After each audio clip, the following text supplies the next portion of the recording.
Welcome to the 360 show. It's holiday season over here in South Africa. I have been keeping my eye on the news happening around the world, including that incredible draw from the West Indies over in New Zealand. We talk about the Ashes, Ben Stokes' comments after going 2-0 down. Lando Norris is your champion in the Formula One industry, winning that season, holding on to that third spot and doing enough to clinch the series. Last but not least, Virat Kohli's incredible form clinching that series 2-1 in the ODIs. They go on to the T20s. It's all on the 360 show. Let's dive in.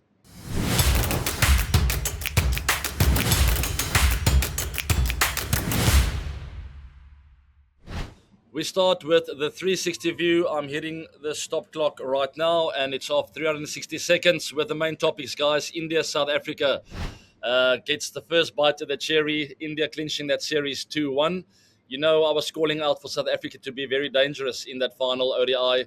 Ended up with a little bit of a disappointing performance from Team SA, but all spotlight is on Virat Kohli and his troops. Well, I say his troops because he is the most experienced campaigner alongside Rohit Sharma in that ODI team.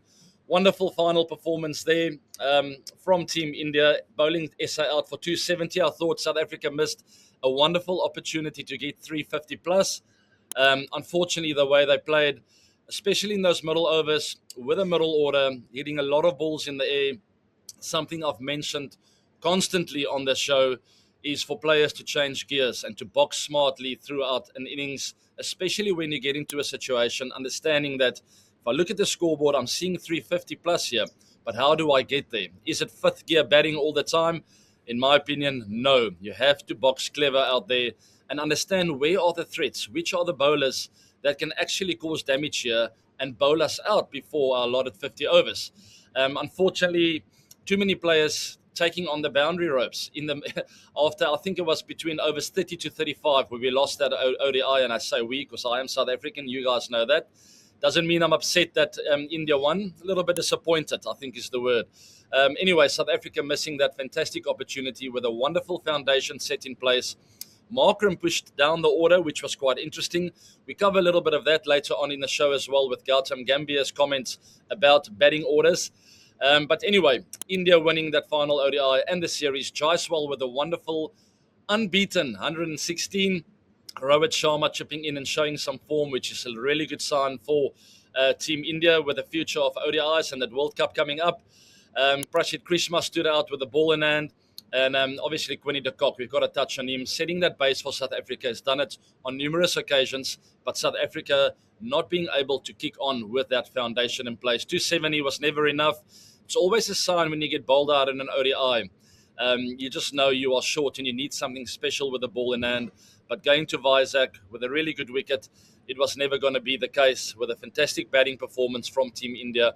Well done to all Indian fans sticking to their team. It was frustrating throughout the Test series for them, but ultimately going on to win that ODI series. And now you look at the T20 side, which will be topic 2. But before I get there, I wanted to touch on Gambhir's comments. Talking about batting lineups, he's never really believed in white ball cricket that you need a set batting order, more so in Test match cricket. And I do agree with him to a certain extent, guys, as I've always enjoyed a floating batting lineup in ODIs. Now, it's a fine line because you can't really play around too much with the players' roles.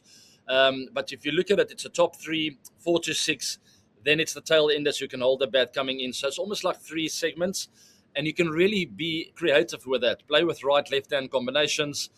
Play with certain situations of the game where overs 30 to 35, for instance, for South Africa in that final ODI would have been an ideal situation for someone like a Markram to tell him, you are the experienced guy. Take us to overs 40 plus now. Get a bit of a foundation here. Let's reset. We've got a nice foundation with Quinny's 100, but let's rebuild a bit and then set it up for those last 10 overs for a Brevis and a Janssen to go haywire and score some runs at the back end.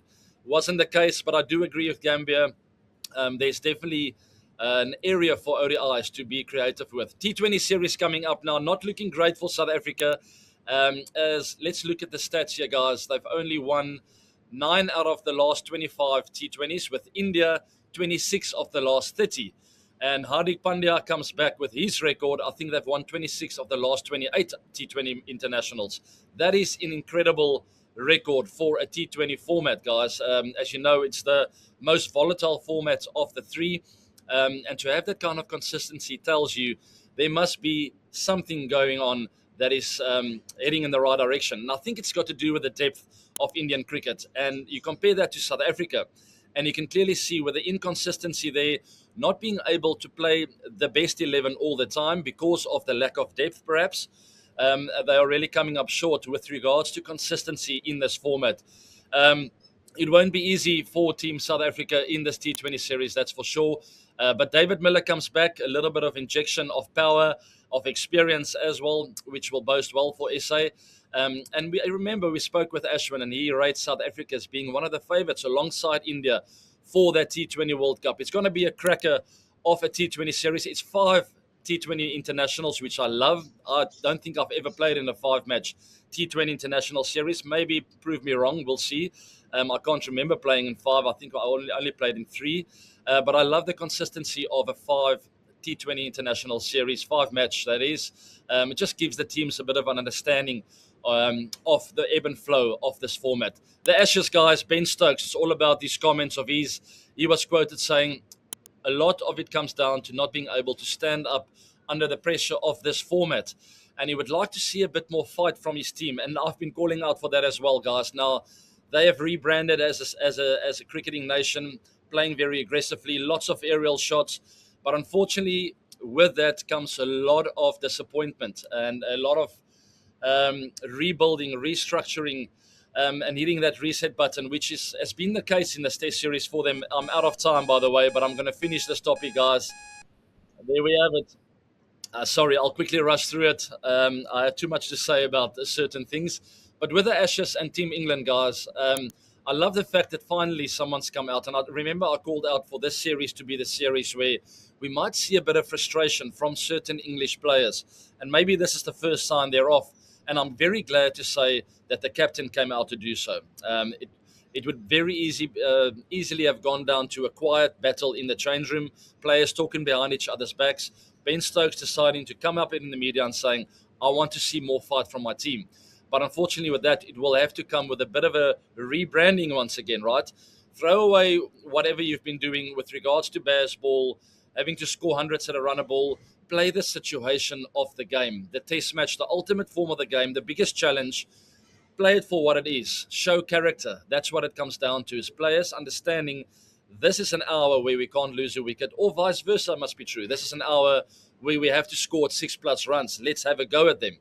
You can't always play just one brand, fire versus fire, and just go after it. You're going to be frustrated, and you're going to end up losing test matches like the last 2, where you probably had opportunities to show a bit of gut and fight and character to get yourself ahead of the game. Unfortunately, Team England haven't been prepared to do so and find themselves 2-0 down away from home in a 5-match test series. It's not the end of the road, though.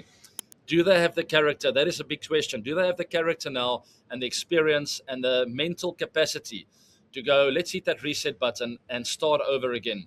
Let's look each other in the eye and find a bit of that fire in the belly within a group and see if we have the character to stand up against Australia and fight back to what will be an incredible comeback. So that's the opportunity, but how are they going to get there? We'll wait and see. Interesting. Sorry, I ran out of 360 seconds. Last but not least, West Indies pull off a fantastic series draw there, or test match draw.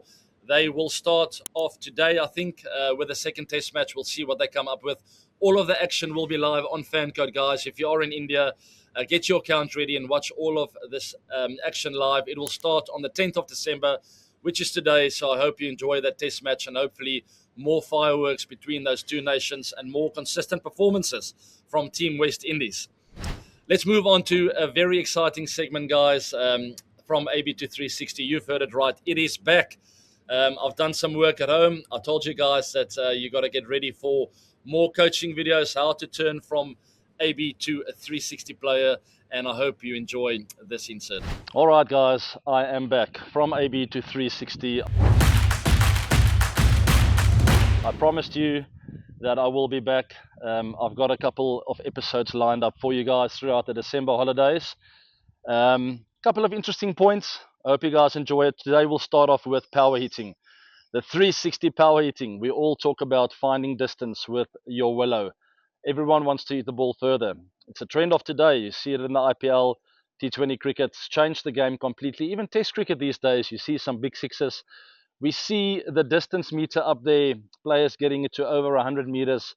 But how do you create that kind of power?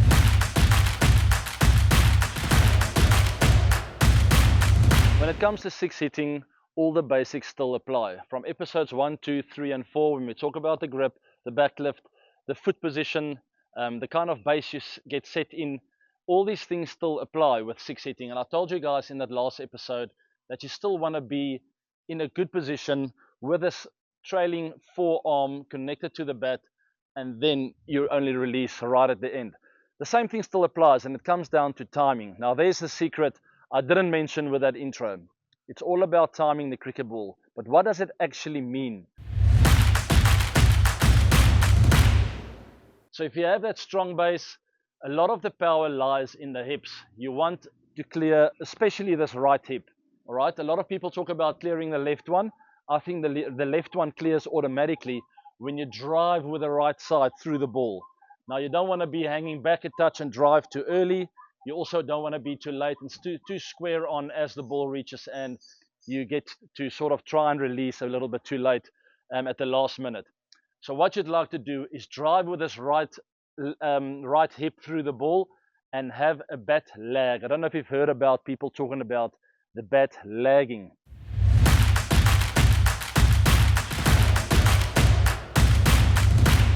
What I'd like to refer to when it comes to that is to have this arm connected with a bat and let the body do the talking. Let the body lead the cricket bat. Similar to golf as well. A lot of people talking about lagging the club, and that is it. That's that action. Before, see, my body's already almost rotated and open, and then release. That's a golf swing. Similar thing applies to cricket. All right, but my lag or my reference point is my forearm with my blade. I want it to be there. Have it lag, come through with that right hip, and right at the end, see, my bat is still there. And I've got a couple of examples I'm going to show you now at the WCL facing Dan Christian.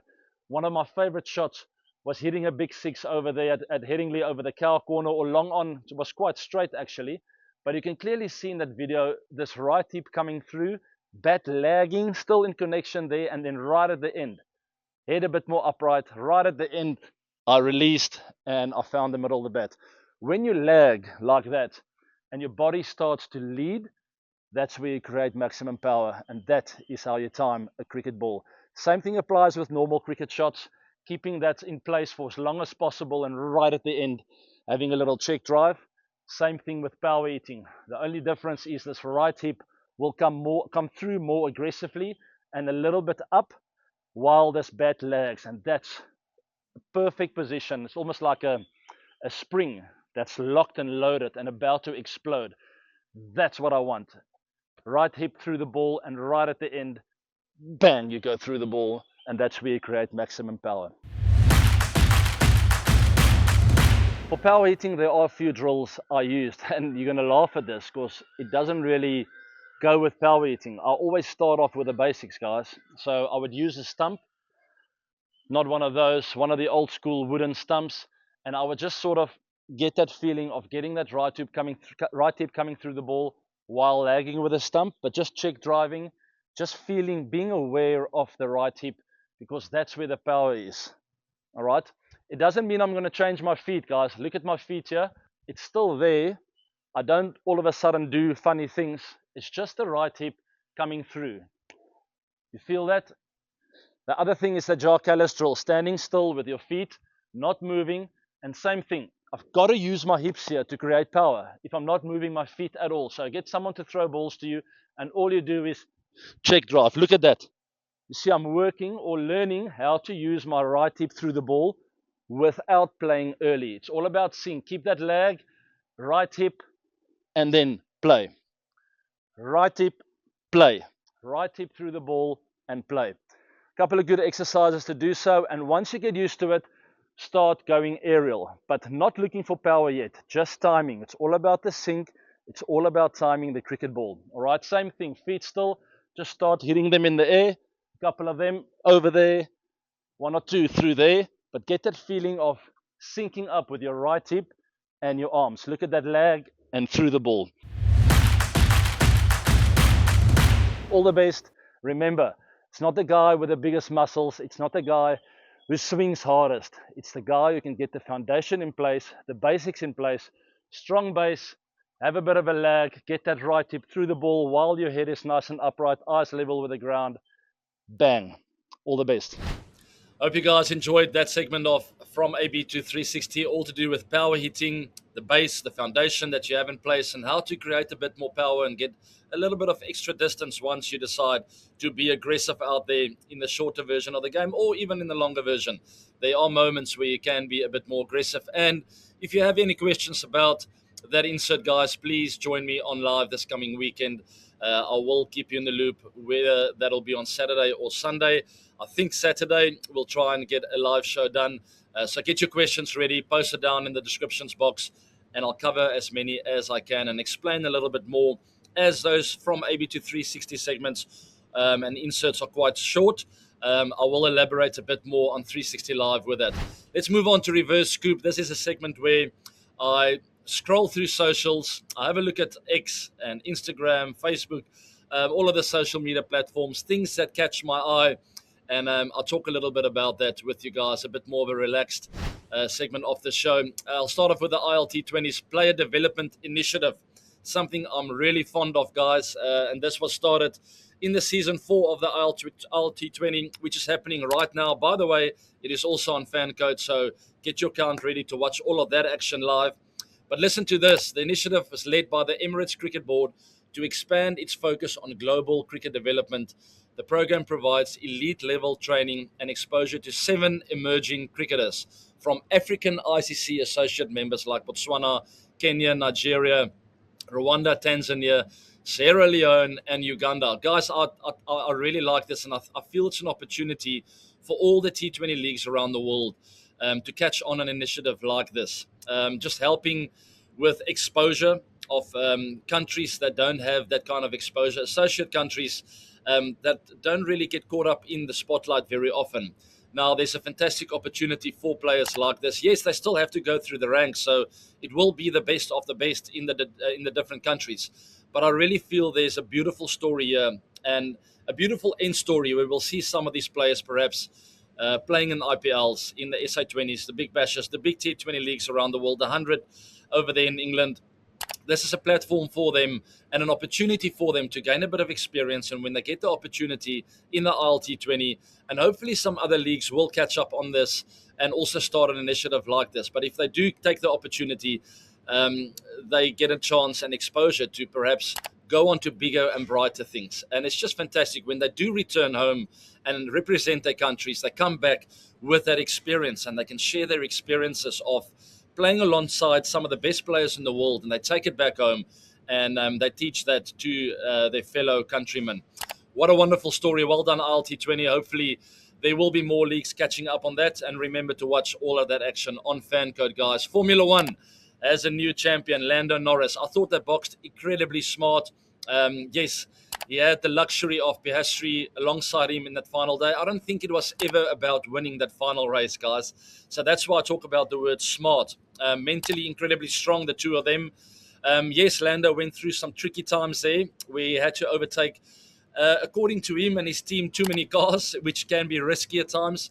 But he did it fantastically well, as a champion should do. And there's this healthy competition between the two teammates, Piastri and Lando Norris, which I think is quite an interesting dynamic, because you find that in cricket as well, where you know that number 4 or number 5 batting before or after you could very well be competition for the future. If someone in the domestic scene perform, he knocks the door down, he's got to come in, and you know it's either between you and your teammate. So it can be ugly at times, because you know this is direct competition for you. But if you have the mental capacity and if you have good leadership, and I think that's what it comes down to, a good coach, a good manager, a good captain who can guide this healthy competition between players within a team, it can be really, really good for a team. Because ultimately, if you have two teammates boxing against each other, but for the better of the team, That is exactly what you want, and you call that healthy competition. And I think that's what these two teammates did in the Formula One season. Yes, they were competition, but because of the competition, it was for the benefit and the better of the team at the end of the day.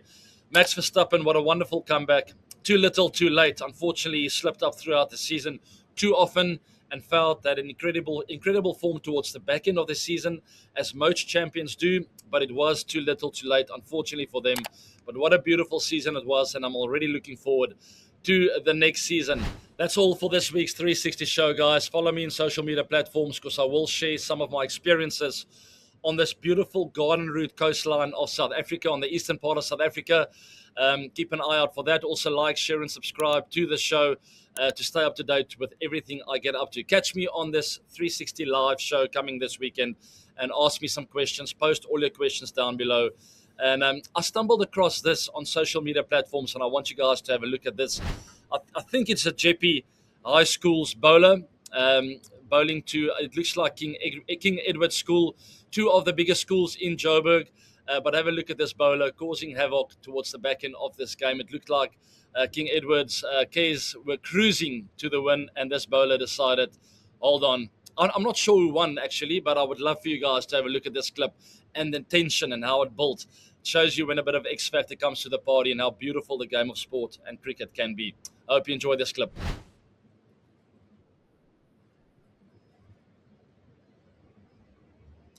Fantastic bowling from this youngster, a bright future for South African cricket, and hopefully he will break down some doors and find himself in the domestic scene and ultimately in the Proteas setup. Guys, quick question from the Marvel Zone. Can you tell us more about that little Ashes trophy related to the golf that I showed on my broadcast channel? Yes, on Instagram, I posted something about a little trophy. It's called Our Ashes. It's a golf event that we have. We try to get together once a year. My two brothers are involved with that, and then a really good friend called Charles Blau. He's actually the greenkeeper at a beautiful golf course on the coastline, St. Francis Links. If you've never been to St. Francis, it's a beautiful little town on the eastern part of South Africa. It's not far from Port Elizabeth, about an hour's drive. So if you've never been there, please go and visit. And if you want to play one of the best golf courses in South Africa, I think it might be ranked number one at the moment, definitely in the top three. My friend is the greenkeeper there, Charles Blau. So call him up if you want a round of memorable golf. But anyway, coming back to this post, long ago, about 10 to 15 years ago, we got a little trophy. We burnt our golf tees on the first tee with our very first Ashes tournament, and we put it in that little trophy, sealed it, and we play for those Ashes once a year. It is very, very competitive. Huge rivalry. I play with my middle brother Wessels against my eldest Jan and Charles. So it's the old guns against the youngsters. I must say we lost the recent one, which is not ideal, at St. Francis Links with my good friend's 50th birthday party. Very sad, and they are boasting, but we will definitely be catching up on that. I will update you when we play that Ashes again. It is a big rivalry. Guys, that's all for the 360 show. I'll catch you on 360 Live this coming weekend. I hope you have a wonderful week. Enjoy all the cricket action, and take care wherever you are in the world. Bye now. In the 360 show.